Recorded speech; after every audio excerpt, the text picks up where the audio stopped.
Hello and welcome back to the channel. We are going to be doing an Airsoft replica review today of this guy here, which is the KWA QRF Mod.1. Before we get started with today's review, if you like the video, please hit the like button. That will help us with the YouTube algorithm. And if you like the content on the channel, please subscribe and don't forget to hit the bell notification icon so you will be notified of future content. So let's get into the review today of this guy here. This is the KWA QRF Mod.1 AEG. It is a Airsoft replica based around a kind of a 9mm AR platform. It's a short barreled rifle that is essentially a CQB gun. It's a really nice form factor weapon, and we'll sort of go over the various aspects of this for you, so you can see what we're looking at. So, first things first, this is essentially, as I said, an AR platform style replica. It is designed to be for a 9mm style magazine, and that's the kind of form factor it's built around. We have the kind of an AR style upper and lower receiver, but it's kind of geared towards that 9mm. I've got this set up at the moment with a D-Bal and the Vortex Crossfire red dot, but that's just essentially for me doing the shooting I've been doing with it. But essentially, this is kind of a good little setup for it. So first things first, let's kind of look at some of the main stats of this. So the overall gun is about 22 inches long. That's about 56 centimeters. The actual outer barrel length is 6.75 inches long, and the inner barrel is 184 millimeters inside here. It has a M-lock style front rail, which is, I say, quite short. The length of that is, I think, and we have our tape measure here, we have essentially a 6-inch rail on this. This M-lock rail also has, and what comes with the actual rifle is two Picatinny strips that you can put on the side here, but it does come with a rail at the top and a short stubby bit of rail built in on that rail, on that sort of handguard. So you've got these two bits you can stick on a torch or anything else on the side. It's an open flash hider, so the actual inner barrel comes to about here in the actual outer barrel, so that's kind of the full length of it. We have PTS iron sights. These are really nice quality iron sights that PTS do. They can be easily crow-witnessed with the actual red dot, so that works quite nicely. So we've got these little Picatinny rail strips on there. It is Picatinny all the way down at the top. This actual top piece is essentially ported, so it goes down to the kind of what is effectively the gas block and the thing at the top there. But then this is solid all the way down. Stock wise, it is an adjustable stock. There is a button at the base of the stock here, and that enables you to open that up. And I think that goes, but that's as far back as it goes. It does have a couple of notches on it, so it has a notch which will enable you to take it down to there. So it has essentially two positions of adjustability, and the stock can actually just come straight out as well if you want it to remove it. The battery compartment is here. The battery compartment cover is a little strip like that. When it comes new, it is wired for mini Tamiya, but that can be easily changed, and it's fused as well, and it can be easily changed to Dean's if you so desire. But that's essentially the battery compartment. The battery compartment is fairly deep. you can put a reasonable sized battery.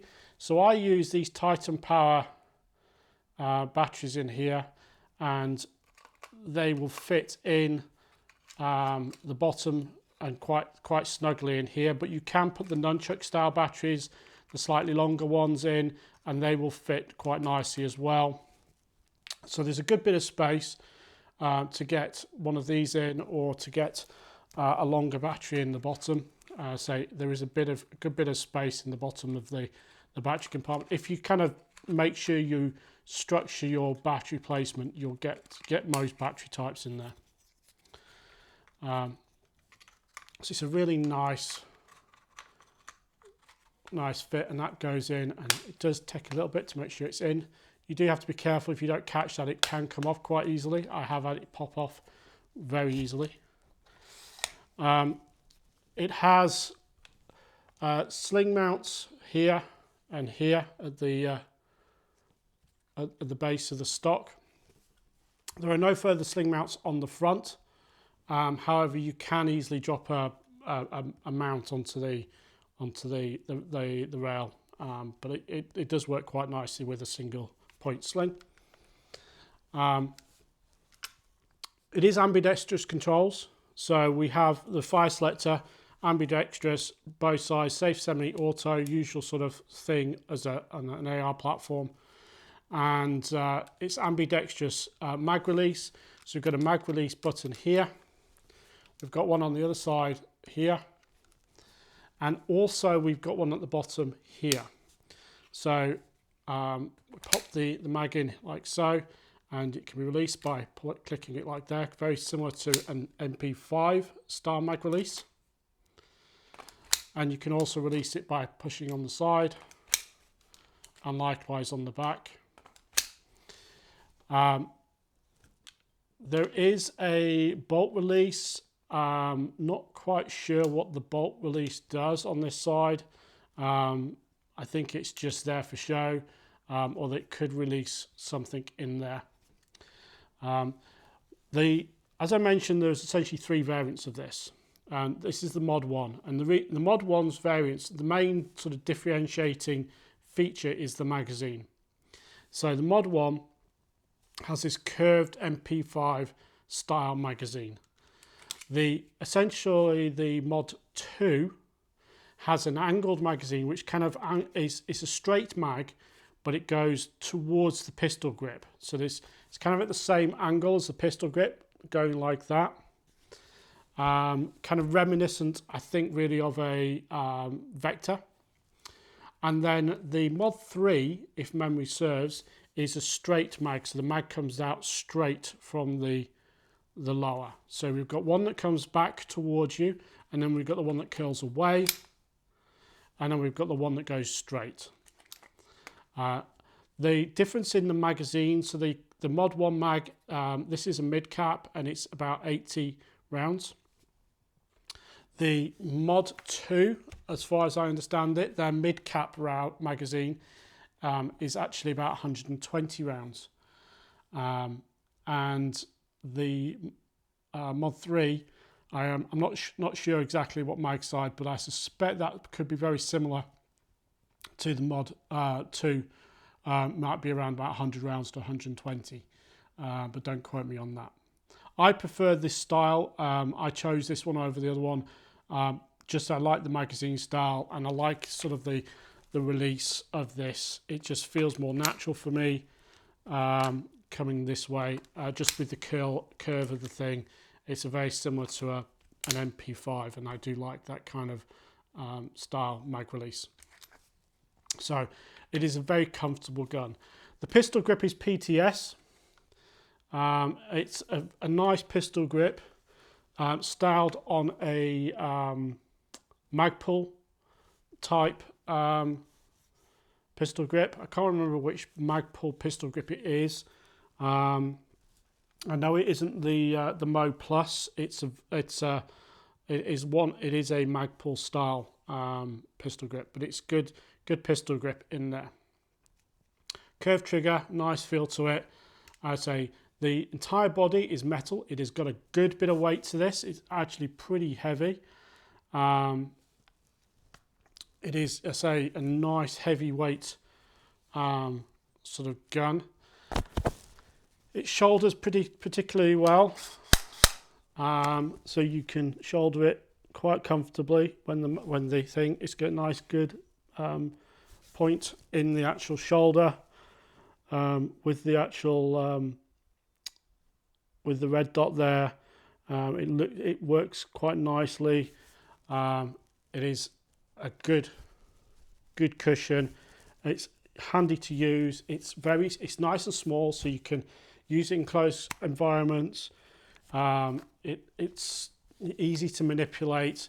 You know, just holding the handrail there, or if you can you maybe have another grip that you might use if you're comfortable. But I found this fine with this, and also, you know, sort of handling it like that with the holding the mag well, or holding it here. Both work really nicely, and it's a good compact frame. I mentioned that it's everything's ambi. We also have the cocking handle is ambidextrous as well. The cocking handle opens up the ejection port. Inside the ejection port, we have a rotary hop, which is just here, and it closes up nicely. Doesn't pop open when you shoot, which is fine, and it closes up nicely. It's got the KWA branding on there, but you know, you don't get any dirt or anything inside there. I've had others which have issues closing that up. For instance, a lot of the VFC guns I found, such as the Novich SSR 15, closing this up was a pain. It wouldn't always stick. This one does. It's got a nice feel to it. So all in all, it's a nice handy little platform. In terms of responsiveness, this is currently stock, and it's pretty responsive on the 7-volt batteries. Shoots really nicely. I am going to do some upgrades on this, and I'll kind of talk about those in a little bit in terms of the upgrades possibilities. But essentially, it's pretty snappy shooting, handles quite nicely. Basically, mag changes are smooth. You don't necessarily have that much of an issue with them. Because I use the little catch here, I like that. It's a smooth mag change for me. You know, essentially, I'm kind of used to this mag sort of mag change going in like so. It's very smooth, very good mag change.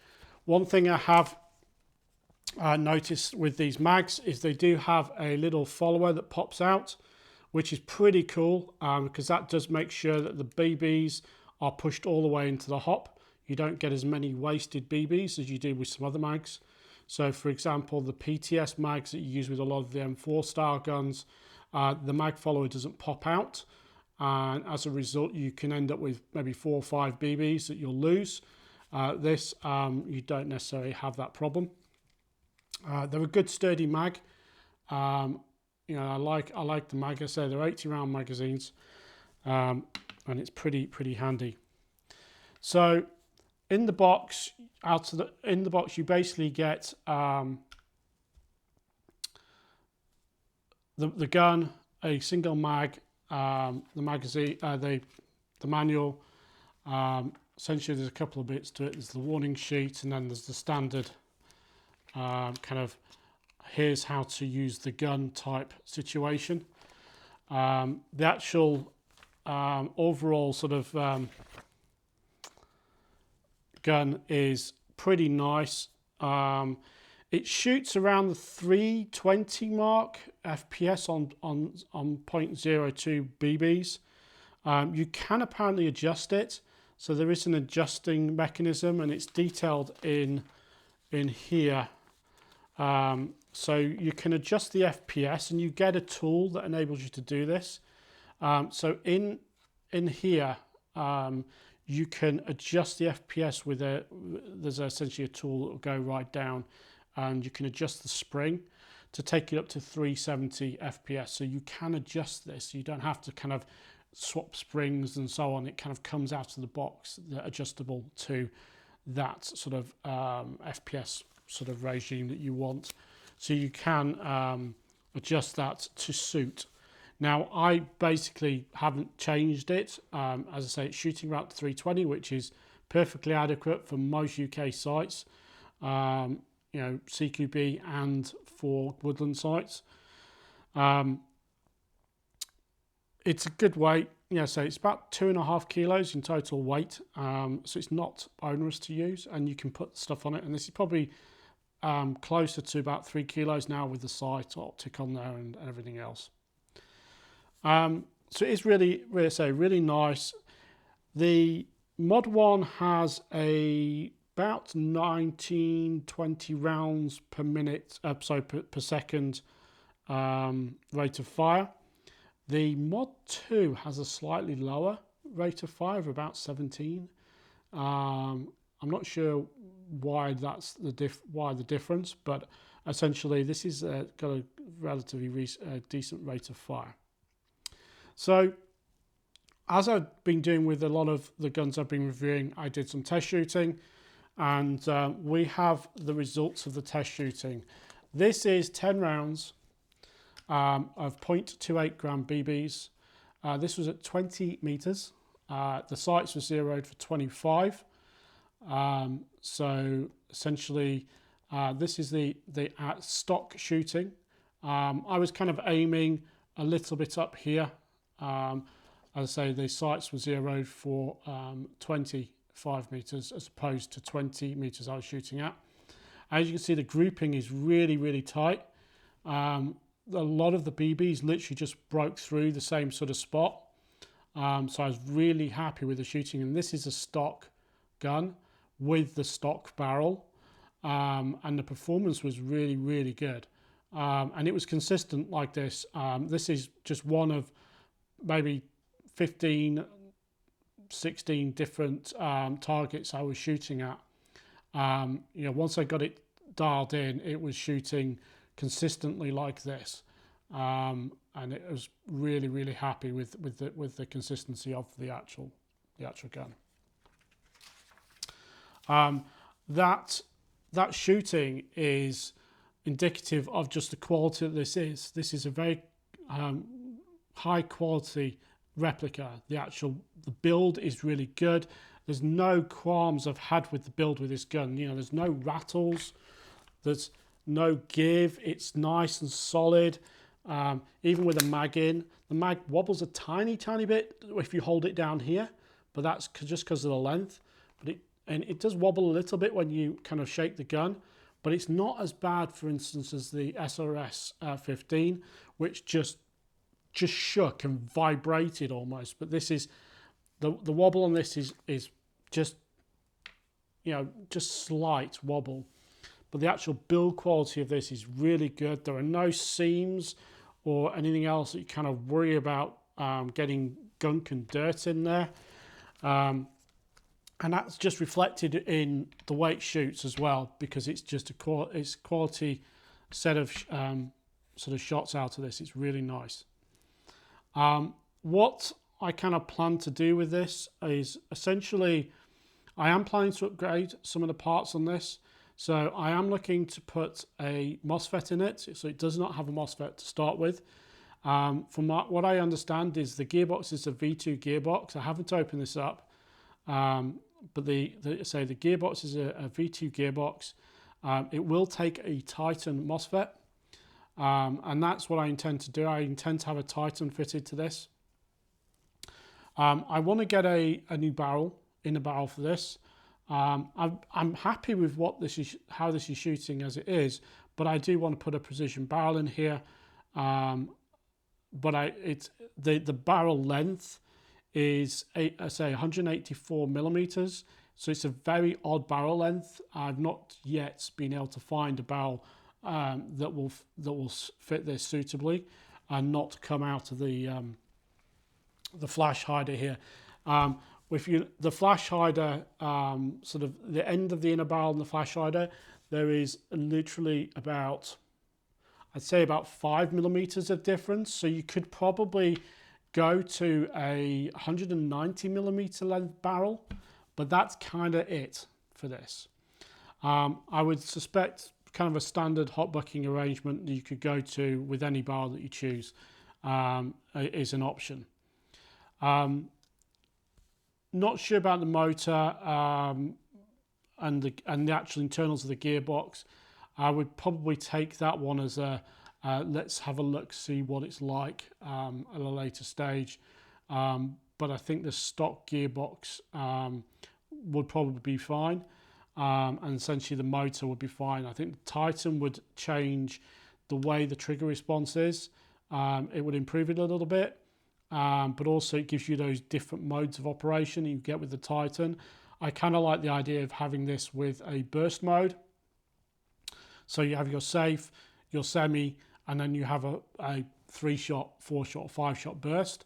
I think that will work better for this, especially in CQB, because you can, you know, with that sort of burst in a close environment, it's going to be a little bit easier to sort of manage and get away with, as it were.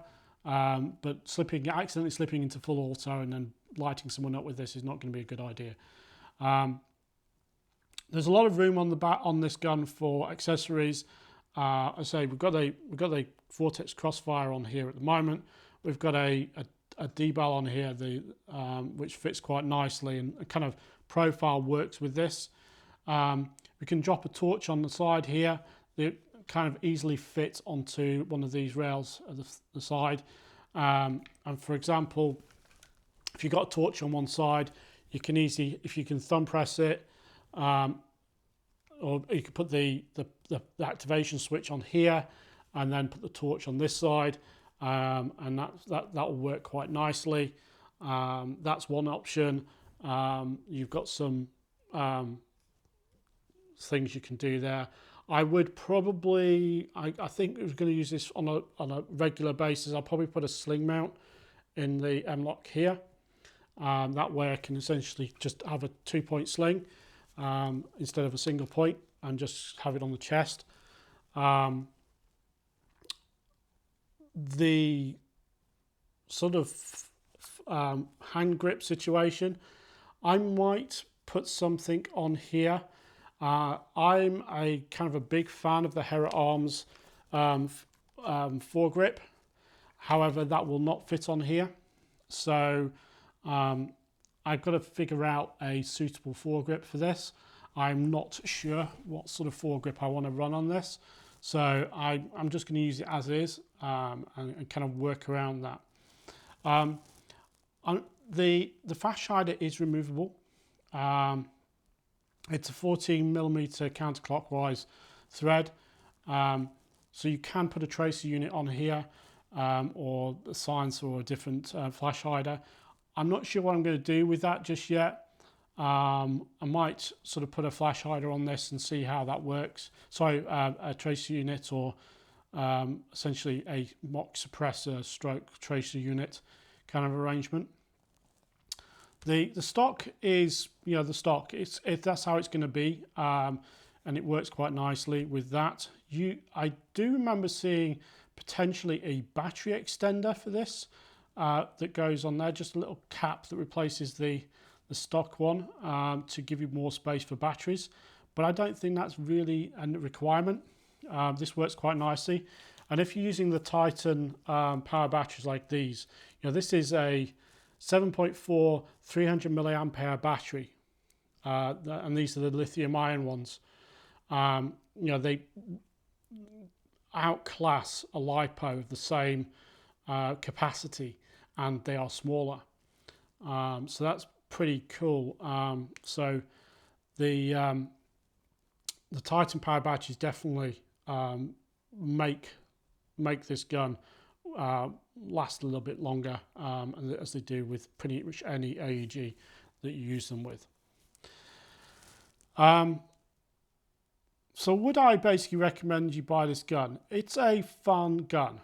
It's a really fun gun for an AEG, for CQB environments, or if you kind of want it as a lightweight secondary if you're running a sniper. It's actually quite heavy, but it's essentially a good secondary if you're running a sniper. I do like this, and I would recommend people checking it out. It is a really nice gun. I already know one person that's basically bought one just because they saw it and it looks really good and love it. And they're in the same opinion. It works really nicely. It's a really nice gun, shoots really well. You know, it's a KWA have definitely knocked it out of the park. And you know, these sort of additional bits with the PTS extras. So the PTS sights, PTS pistol grip, and I think PTS make the rail. I'm not sure, because this is kind of very similar to the SSR 15 kind of setup where they've got PTS bits and then the PTS potentially rail. I don't know who makes their rail. But essentially this is really well put together, really good construction, really good accessory elements on it like these PTS bits, and it works really nicely. You know, normally I would take off the iron sights, but I like them on this. They do work quite nicely because they are good iron sights. The pistol grip is really comfy. You know, I really want to take the pistol grip off the SRS 15, which is essentially, I think, the same pistol grip, and it's actually just down there on the floor in bits.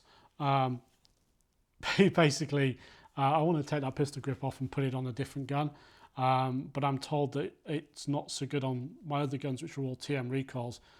The PTS grips don't really work so well on there because of the motor size. But yeah, this is a really good gun. I recommend checking it out. And as I say, it shoots really nicely. As you can see by the shooting, this is really good quality shooting on it. The consistency was really, really good. So with that, thanks for watching.